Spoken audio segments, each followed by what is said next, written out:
Bonsoir, bonsoir, bonjour, c'est Congo News 24.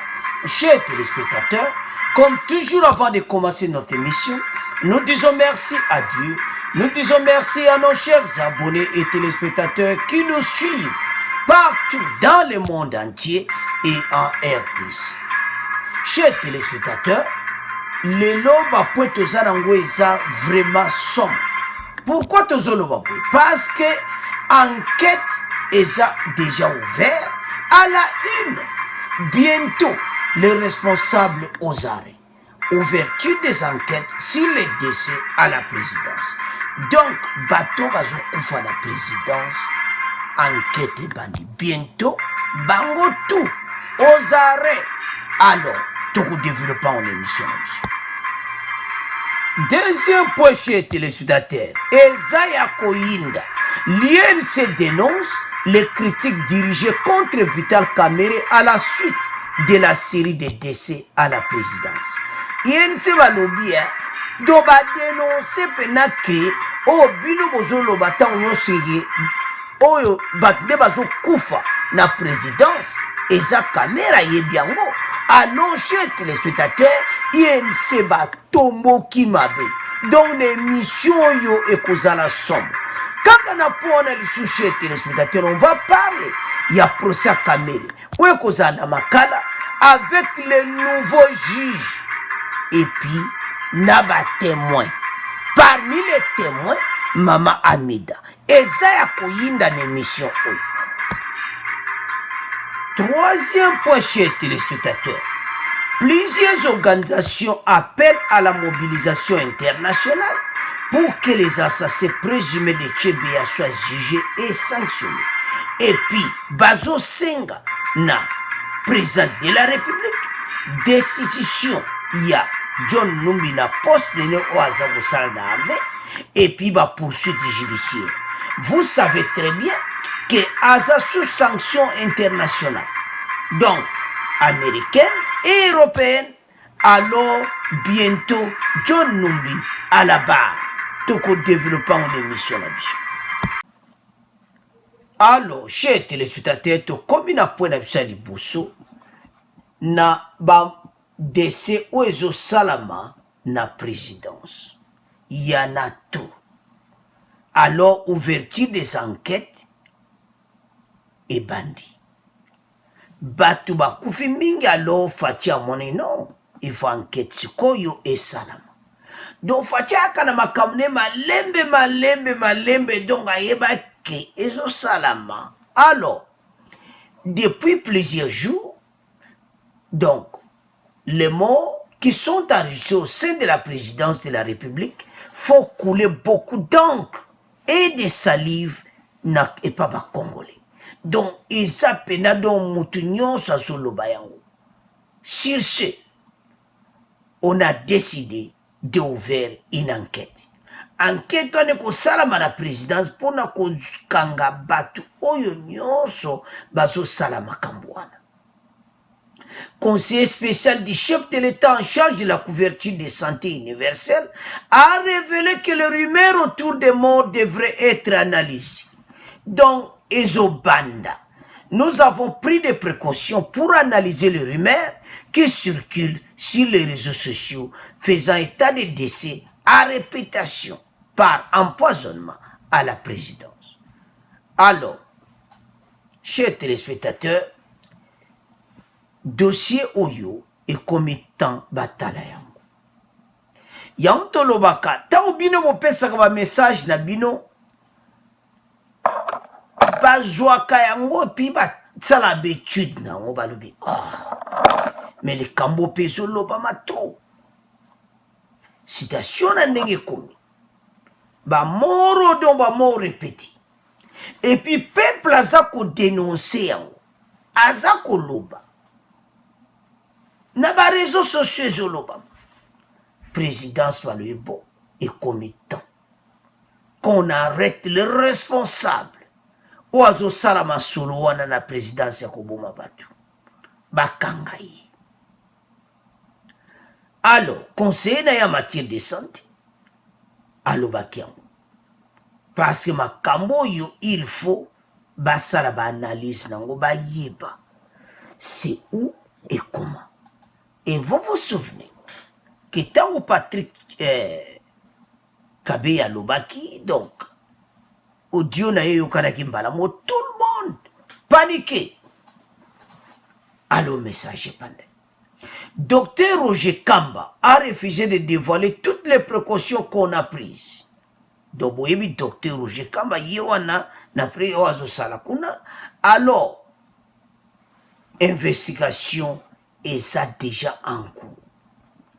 Vous vous souvenez, quand Songo Mwema leka kina télévision, taba tuna ke ba question na RTNC, alors que jusqu'à présent, on n'a pas encore de preuves scientifiques. Les preuves scientifiques aux substances nini zubatwana ba kufi, yango tina ba wazolo ba kaka COVID-19. Enquête oyo za empa pona makambo oyo. Parce ba famille wana bazana ba pota ba yeba liwane zandini. Parce que tout le monde en parle. Est-ce que COVID-19 kaka na présidence? Pourquoi des morts comme ça? Donc batu ba komi une inquiétude. Et surtout que et comment qu'il approche ya fachi ceinture naï. Nous avons le droit de se poser la question. Wana conseiller à présent en matière de santé et d'investiguer pour savoir ce qui relève de l'ordre de ce qui est vrai et ce qui relève de l'ordre de rumeur. Parce que si on va saler on va pas rumeur ou quoi. Parce que ba Congolais tala tant ba lobaka bandeko ba conseiller à président boyé baki tant ba Congolais ba lobaka ko makamuna ba mingi zaka solo. Ba Congolais basé veillé à niveau moko des recherches na réseaux sociaux. Tu bien que batalo kuta bazali. Mais il y a un bateau vraiment bazo sala ba recherche. Tout le monde a besoin de souci. Il y a présidence et ça la malam passe. Et ce que ça malam, faut-il pas que ça la malam. Et tant que la présidence est touchée, tout le monde est touché chez les téléspectateurs. Parce que ça fait couler beaucoup d'encre et de salive. Et tout le monde en parle. Ah, boyo kite kuna, ah, kaka batuana, oh, kaka, message kena INC. INC ba indisi. Mais tozo ya na pona. Pour INC za mobulu chez tes yeux. Ba lobi mabe. Alors, to continue na napon. Oyo parce que on avait beaucoup parlé. Docteur Roger Kamba dit que la présidente de la République prend tout au sérieux et essaie de répondre à des questions de manière très objective aux Congolais. Ba moni pena ki ba Congolais bazana souci à président na bango. Ba esali bango ko banga. Entourage ezokende sikoyo nani akozala prochaine personne nani. Ba Congolais ba bangi. Babi non, tobelela, babelela kaena moi. Yango ote, ta ote sabine ki makambino bolobaka. Eyo kanaka. Bato ba sala masulu wana banani. Pourquoi parler de la nation comme ba sende banjube? Pourquoi? Fachi avait bien raisonné quand il est arrivé. Mokolango oyo basalaki remise et reprise batamboli. Fachi avait non, place eza mobulu. Eza mobulu. Alors, chers téléspectateurs, après tour basali tour nyonso esili nasuka Fachi a joué décision naï. À mon avis que non. Il faut penser. Ma camion c'est bendana na Union africaine. tant que décision on a peut-être expliqué tina ki apanda wana te donc palais de la nation do ezaika mobulu kaka alors fati mbala moko Union africaine makambo nyonso mais batu nyonso batravaille nyonso batikali wana na place wana. Alors qu'est-ce qui se passe? Eza mawa. Alors et combien de temps bakanga batu wana bazwa bango toyeba bango ndana zo sala makambo wana. La présidence bazana bato tous les travailleurs netioba les nettoyeurs bato basala nettoyage bato wana nyonso il faut les interpeller bayeba que c'est parce que tout na ba question parce que tant ndeko wana lekaki aloba que batieli bango babilo kune bimasa mopepe paraît-il na ba climatiseur et tout ça. Et combien de temps, selon porte-parole, P. Bango nyonso na président ba moni que non, et combien de temps, basa l'enquête. Donc, conseiller spécial à président Mathieu de Santé, faut basa la enquête si koko yeba. Makambo nezuuta wapi. Et nani azako sala yango. Comme ça, batia yema boko, ba présenté par le peuple congolais. Parce que le peuple a lobby mingi, mais comme il temps. Donc, déjà en cours, toyeba kalate na mikoloko ya toyeba nani wana asali makama COVID-19 enzoye la kaka présidence. Alors, ba Congolais tous à la calme, ba lobby comme il temps, toyeba nana zo sala makambo. On a vous de commenter, to comment les Canadiens des impôts. Alors, deuxième point chez les téléspectateurs, l'INC dénonce les critiques dirigées contre Vital Kamerhe à la suite des séries de décès à la présidence. Donc, dossier autour de la premier point, awa to komi na INC. Balobi trop c'est trop. Parce que bazolobake Kamerhe aza à la base ya makambo wana tudo bayoka ka makambo bino bolobaka makambo komaka yango wana. L'Union pour la nation congolaise, parti de Vital Kamerhe, dénonce des attaques distillées sur les réseaux sociaux tendant à lui attribuer la série de morts enregistrées ces derniers temps à la présidente de la République, ainsi celle du juge Raphaël Yani. Donc, balobi yango clair. Bayoki bino tambo lobaka. Ce n'est pas Congo News mutalobi. Bango moko INC. Balobi bolobi ke Kamerhe mutaboma abatu na présidence. Bolobi te Kamerhe mutaboma juge Nyani. Tout ça. Ba dénonçango. Ce parti-là a fait savoir dans un communiqué publié le 31. Bah, publié en gros dans les bases sur l'autopsie. Il y a juge Nyani. Chers téléspectateurs. Et le bal mitro, bas obligé à poleli. Alors, si qu'on enquête est en cours, bah, koye banan, yango bango sali bango passi. Et puis, message na bango ba pesi chez téléspectateurs, eza boui. Eza somme. Alors que la présidente de la République est secouée par une série déplorable de décès de son personnel, depuis un certain temps, l'INC constate avec regret que des attaques sont disciplinés sur les réseaux sociaux, tendant à lui attribuer ses morts. Bino bolobie ke ezali Kamerhe. Bango balobi botika kokosela leader na bango pacifique makam. Leader na bango déjà zo bunda na ba grand dossier. Boyele suba dossier minene boy. Wana ezani pobobo maye. Aloba fâché mabe. Les partis dénoncent également des critiques tendancieuses dirigées contre son président national et ses avocats à la suite de la mort inopinée du juge Raphaël Yanni, qui présidait avec dextérité la composition chargée de porter un jugement dans le procès opposant les ministres publics aux prévenus Kamere, Jamal et consorts.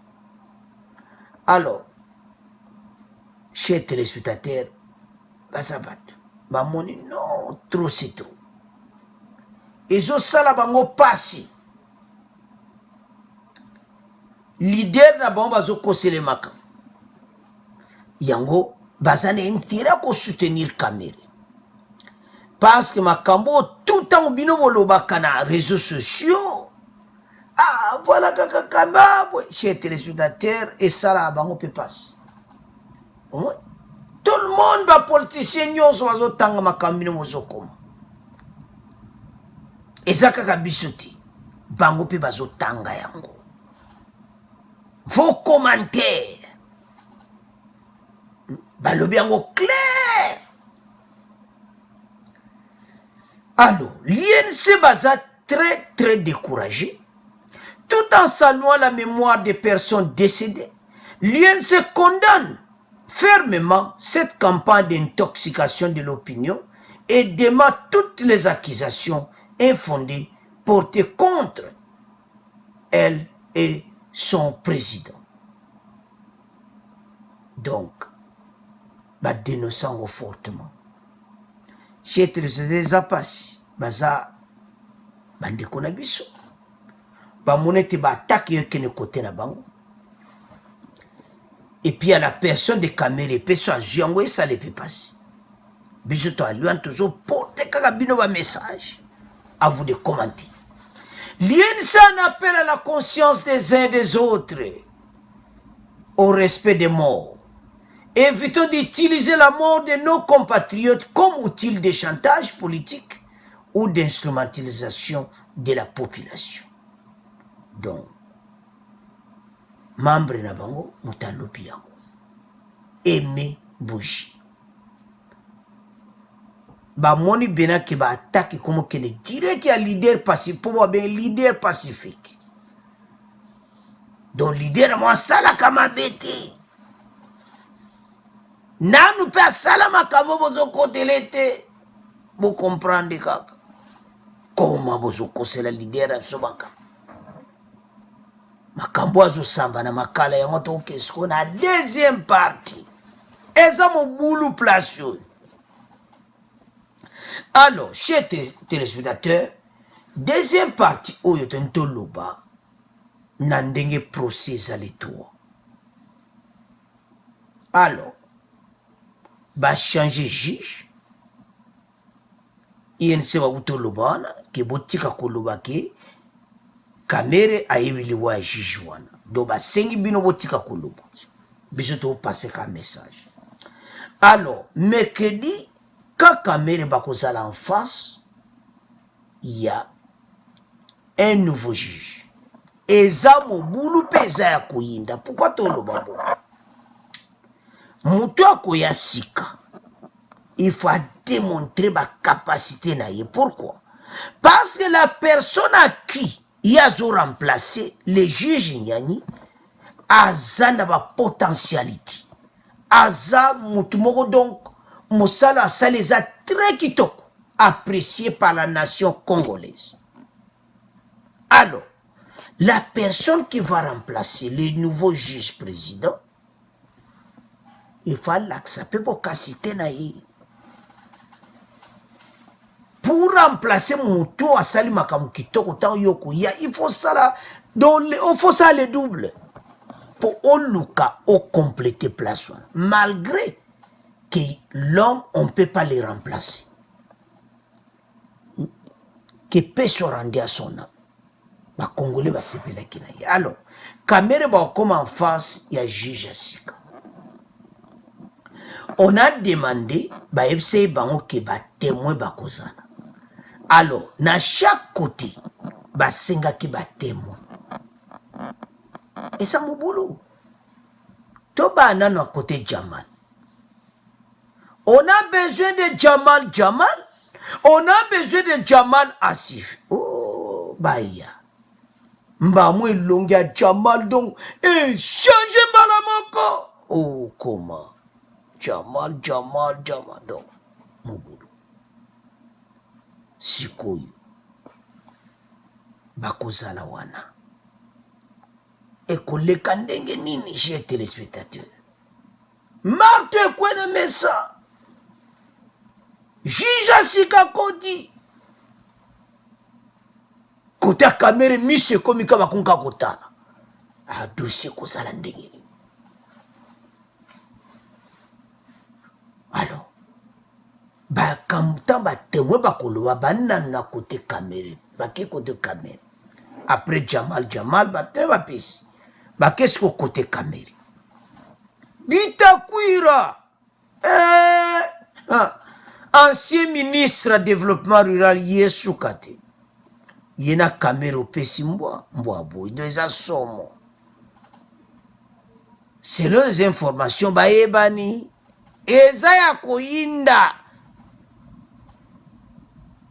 Donc mercredi et kozal donc eza pene ya koinda. Dans l'après-midi, donc, voilà déjà combat 13h, les rois déjà montés à couper. Alors, monsieur Bitakwira là-bas, alors, l'équipe à la moko, bon, les racosim. Nous avons reçu la lettre de Kameri. Il nous a interdit. Vous voyez que la lettre, on va le 25. Lettre est pessime boulot. Mais c'est Kameri, vous connaissez cette lettre? Ah ben oui. Lettre, warande mute bendeli Kameri ba problème. Pourquoi? Ma kamote azolo bako ba dossier ne banakalaka. Mais pourquoi vous avez écrit une lettre? Ah, trafic d'influence. D'influence, au nom du président de la République. Signé. Au nom du président de la République. Banda lelo.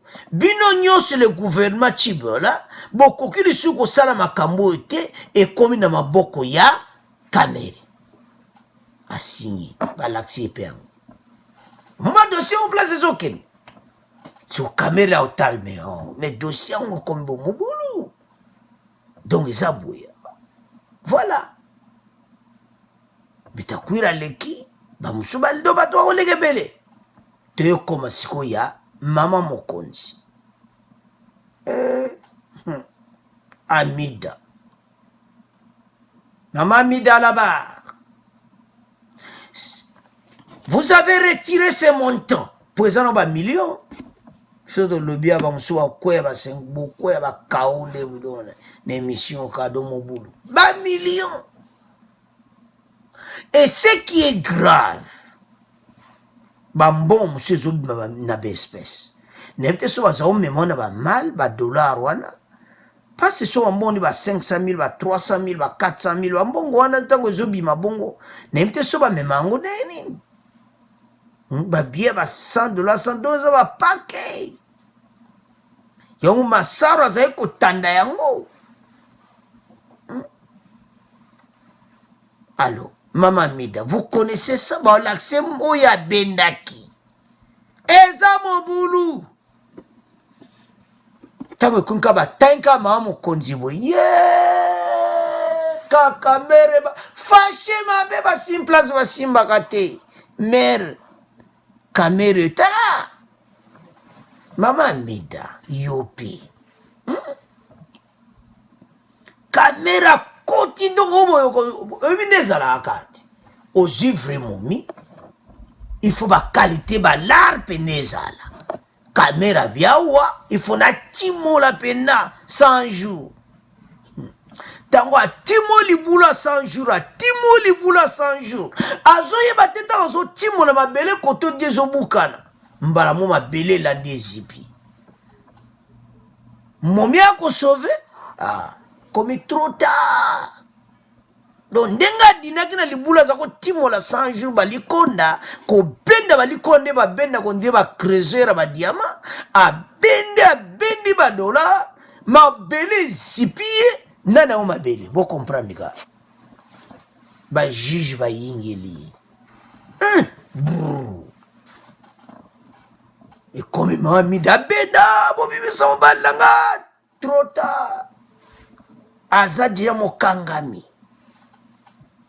mama mita siko yazokende dossier no siko lié kozala ndenge nini il faut supporter Mamida yo problème na yo nde balar wana bakotunu comme témoin ozwaki yango en tant que nani parce que jongo na programme à 100 jours alors koyindela bango alors Mamida soke salamike kamere parce que mon juge azokota siko ne sait pas omapela mema kambamba mpe katamika le droit wana siko donc supposons tebi ke eza procès koza mulai ekosi katama mpe soki batemo bapesi emwani clairement ekombo kosuki juge abeti marteau na mesa alokondani siko mama mida okotikala libanda okosupporte il faut supporter so mutu mo aye yebise non mon mari est en prison kosimbanga te donc il faut sala ngo ozela ye pendant des années donc soko omeko baleza mobulwa parce que oza na kati ya politique donc bato aye nse bazotala yo donc koki jamais so bakateli caméra 15 ans ou 10 ans donc mama mida supporter eza na cadre ndenge bobendaki balikondo passe eza clair mais bazozela jugement alors chers téléspectateurs totiki mpo na bino tokomoleka na point ya John Numbi. Alors chers téléspectateurs tokomi na point ya Tchebeya. Plusieurs organisations appellent à la mobilisation internationale pour que les assassins présumés de Tchebeya soient jugés et sanctionnés. Chers téléspectateurs, les hommes au boulot. Déjà, Ndenga Zakana a un problème déjà sous sanctions américaines et sous sanctions européennes. Si comme organisation nyon so batelemela ye balobi fa samba. 10 ans après l'assassinat de Floribert Chebeya et de Fidel Zana, justice n'a toujours pas été rendue.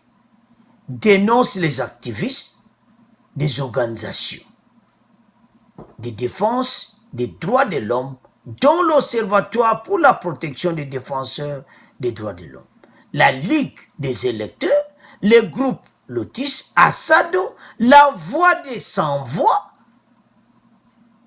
appelle à la mobilisation internationale d'organismes en union société pour que les assassins présumés soient jugés et sanctionnés. Ces ONG en appellent également à l'implication du président de la République. Basengi Fachi. Boyokawa, eza mon boulot.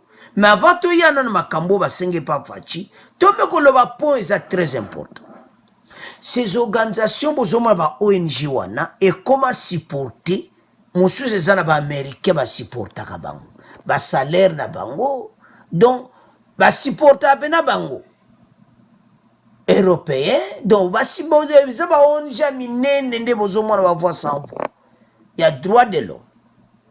Et ça organisme international va supporter bango na sima. Alors, ba monete 10 ans et comme occasion parce que ba marche salama ba senga procès na ye salama kati. Alors comme opportunité. Vous voyez que le 1er juin, ezaki jour oyo makamango salamaki. Et c'est l'anniversaire en 10 ans après. Alors, ils ont demandé ceci à Fachi. Les espoirs se tournent désormais vers le président de la République récemment élu, Félix Tshisekedi. La société civile congolaise et les familles des victimes attendent la destitution. Balobi, azala destitué na kati armée alongwa balongole na armée et puis baaméricain basi balobaki sue na bango bato wana balongwa mpo bango basala masolo na est wana ezalaki baaméricain balobaki clair ntango Peter Fama yaki awa donc aexplika tout ça alors c'était civil balobi azala destitué et puis des poursuites judiciaires à l'encontre du général John Numbi Banza Tambo. Basengia. Alors, avant de progresser chez les téléspectateurs, tout le monde a extrait Oyo. Bon, on continue mission. Voix de sans-voix et Sengi Bolungwi na mampinga ya général John Numbi mukambi ya kala ya police nationale ya Ekolo Congo démocratique pona liwa ya Floribert Chebeya mokeli pe mukambi ya kala ya VSV Floribert Chebeya akokisaki lobi loleki mibuzo miuto akufaki nsima na kobengisama na inspection générale ya police mokumbi motuka na ye Fidel Bazama atikala pe komonana te uto mibuzomi bobandeli ya bosambisami pona liwali ya bango bosengabi. Alors, chers téléspectateurs, activiste monene na biso a aidé sa droit de l'homme, Floribert Chebeya, le corps a été retrouvé sans vie par la police le lendemain, alors que celui de Fidel Bazana n'a jamais été retrouvé. Vous imaginez? Et mon boulot. Donc, et ça la passe pe mawa. Bande connaître peut-être bakoyo kama solo yo et ça la capacité de kona bango ba mona ebembe kututi. Chauffeur naï. Alors, dossier oyo tungisa ba congolais comme occasion. Et comme étant ba porter plainte et puis aller à la barre. Mais là, ba sengi na fachi était à l'ongwana armée. Oyebi pression tant koye, vous allez faire démissionner. Ces derniers considérés par les activistes et les deux familles comme les commanditaires de cet acte. Pona bango, John Numbi Azamuto Asalaki Makamboua. À l'époque des faits, l'inspecteur général de la police est aujourd'hui inspecteur général de l'armée congolaise. Ah! Inspecteur général de l'armée congolaise et sous sanction de l'Union européenne depuis 2016 pour son rôle présumé dans les atteintes et à la démocratie au processus électoral. Et ça, sommes. Alors, le 23 juin 2011, la cour militaire de Kinshasa, où on a vidéo, a condamné 4 des 8 policiers prévenus dans l'affaire à la peine capitale, un 5e à la prison à perpétuité et a quitté les 3 autres. Le 17 septembre 2015, la justice congolaise a acquitté en appel 4 de ces policiers et a appelé la condamnation du 5e, faisant un véritable affront aux familles des victimes. En parallèle, une plainte avec constitution des partis civils a été déposée le 2 juin 2014 devant la justice sénégalaise sur base de la loi sénégalaise dite des compétences extraterritoriales. Alors, boyebi ke na motu mususu azaki na Sénégal ba pour taper plainte. Ba dossier wana nyonso bazolinga eya kosangana. Et puis ba moto un peu bazoye aya na même temps wana. Alors, sikoyo cette plainte visait un des responsables présumés du double assassinat de Floribert Chebeya et Fidel Bazana qui avait trouvé refuge au Sénégal. Le 26 août 2014, la justice sénégalaise a ouvert une information judiciaire sur ce double assassinat, alors que l'affaire était bloquée à RDC. À ce jour, aucune décision n'a cependant été rendu par la justice du Sénégal. Kuna na Sénégal baportaki pe plainte. Po moko na bango batangaki na makambo akenaki refuge na Sénégal. Makambo eza minene eza ya koyinda na dossier oyo. Balobaka dossier elalaki elamuki. Alors, chers téléspectateurs, lewa oyo etungisaki to esali bato pasi sikoyo ekomi temps aleka à la barre po justice bango bakima justice oyo sukasuka bakokoma na place wana. Oh, bakolanda le passé te na makambo boye. Parce que déjà plainte eza dia na Sénégal depuis 2014. Alors, na niveau international sikoyo oyika ba masolo ba américain balingaka. Tamba américain ba kokota masolo o mikolo yo ekozala mobulu. Alors, eza ya kuyinda parce que babiloko boye eza pasi tala famille na ye, tala mwasi na bana. Alors, justice ko faci basengi ba destituer John Numbi.